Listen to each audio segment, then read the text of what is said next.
and realizing its essence is the dawn of our new beginning. For more than 1,000 of applicants that had applied for Class 1801, only 805 qualified individuals had started and indulged themselves in the training that no one can forget. For it was the twist of fate that had changed our lives completely. For it was us who made the history. For it was us who created this story. A chapter of our life had been opened as we started our journey in the battalion. The first night was the most terrifying night, as what most of us define it. Confusion and fear crept in our hearts on that dark, gloomy night. As we vividly remembered it, exhaustion medicated us to sleep from that uncomfortable barracks we were situated in. And that very first 10 counts of messing we ever did had. Our heads were full of questions. We started to doubt in the career what was really meant for us. Is this really what we really want to do for the rest of our lives? Is this really our dream? But unfortunately, not all of us did manage to defeat our morning nightmares. A casualty, as one could say. For us to be able to wear that famous blue uniform, one has to be emotionally, physically, and mentally capable to conquer oneself. Did you remember the mountain we have to go through to take a bath after that first longest week we had spent and survived in the battalion? For during those times, those doubtful questions got stronger as we ventured those hard pathways. For the desire to go home got louder in its whisper on our ears, yet still we got it through. Did you remember those lonely nights where it would jive with our emotions, where missing our family and loved ones got stronger, wherein just suddenly hot teardrops flow from our eyes and we have to cover our mouth to conceal the noise, to pretend we're okay when everything feels wrong, to pretend we're strong in front of everyone else when we feel like breaking down? Our regimental days had started with that long whistle of our regimental commander that would be answered of, "1 minute, sir!" Sleepy and tired, we managed to get up day by day for the morning reveille and joggings, praying for a 4x10 and never wanting the back to zero again. But Army dozen and joggings just don't end in the morning, for it was our breakfast, lunch, and dinner. And speaking of lunch, who could forget the blazing heat of the sun as we enjoy our meal, along with a drop of sweat in our sticky and dark skins? Every second was a momentum in the battalion, for it was a new experience. Let's see, jacuzzi. Does it ring a bell in your head? Did you ever experience the dreary feeling of it? Or did you remember our Mansari, wherein most of us, for the first time, had enjoyed the luxury of jacuzzi? It was lahatan narobruban, as we call it, a tradition as what we expected. Yet, jacuzzi was not only the celebration, it is also for caution. Yet as per caution, malasan was also a thing for us. The famous line of, "Let's morning the night." For how could we defy orders? As a trainee, we just have to follow and follow until we become. It's our fault after all, since we do like to take life so much. Since we do have in a lot of brave men and women and rangers that love to maneuver those steep and slippery mountains just to buy those famous red pie and phantom and what else? Nangkal. And isn't it funny to remember those moments, to be able to risk just to eat those mere and simple foods that we often take for granted in our previous lives. For in there, we did learn to appreciate the beauty of the common things around us. And finally, the day came when we came down to RTC 10. A mix of fear and excitement we received in our individual hearts, for uncertainty was served in our plates of training, and slowly privileges were opened. High morale was in the air from the time open canteen was declared. We were finally able to eat our decent meals under the protection of a roof. Then the merits were introduced, but along with it came the merits. Opportunities were opened up and Sports Fest was announced. Individual talents were showcased from sports, arts, leadership, and music.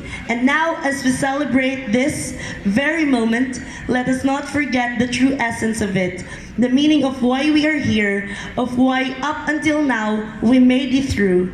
Our days are numbered, yet our trainings for the service of the people has a long way to go.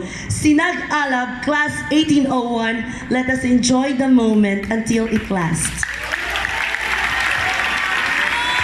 Palihog ko si Police Trainee Pagshot o si Police Trainee Sala. Ano diri sa atubangan kay gikinahanglan ninyo ang presensya.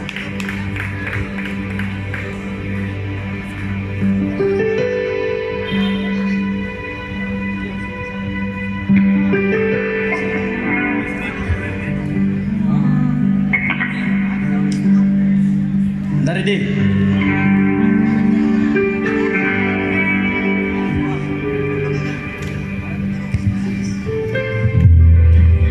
Kinsay nakadumdum atong first week na to. Adito na ako nigi imo nga kanta.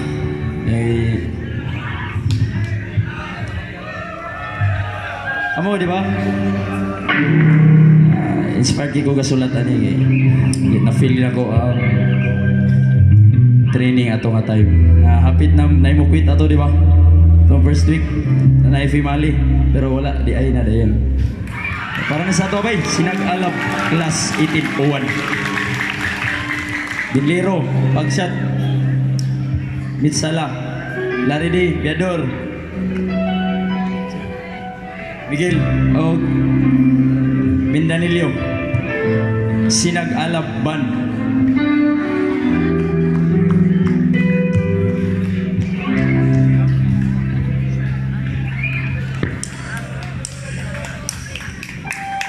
Sabay mo pag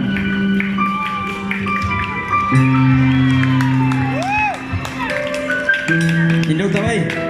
Wait.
Sinag-alab, buhay ay tatayaw.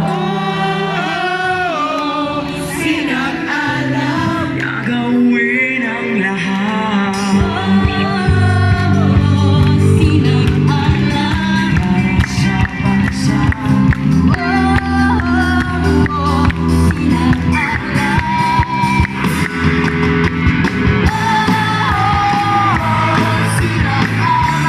Buhay ay tatayaw. Gagawin ang lahat. Para sa bansa, sinusumpa na gagawin ang lahat. Para lang sa bayan.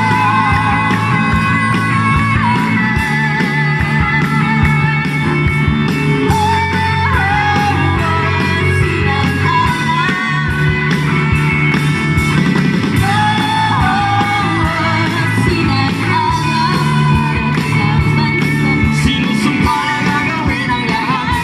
Para lang sa bayan. Sa bayan.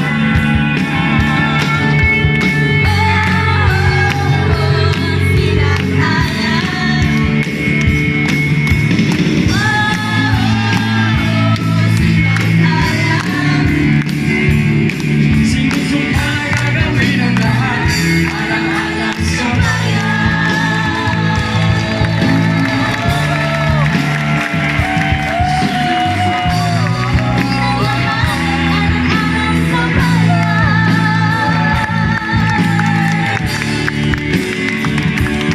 sinusumpa na gagawin ang lahat.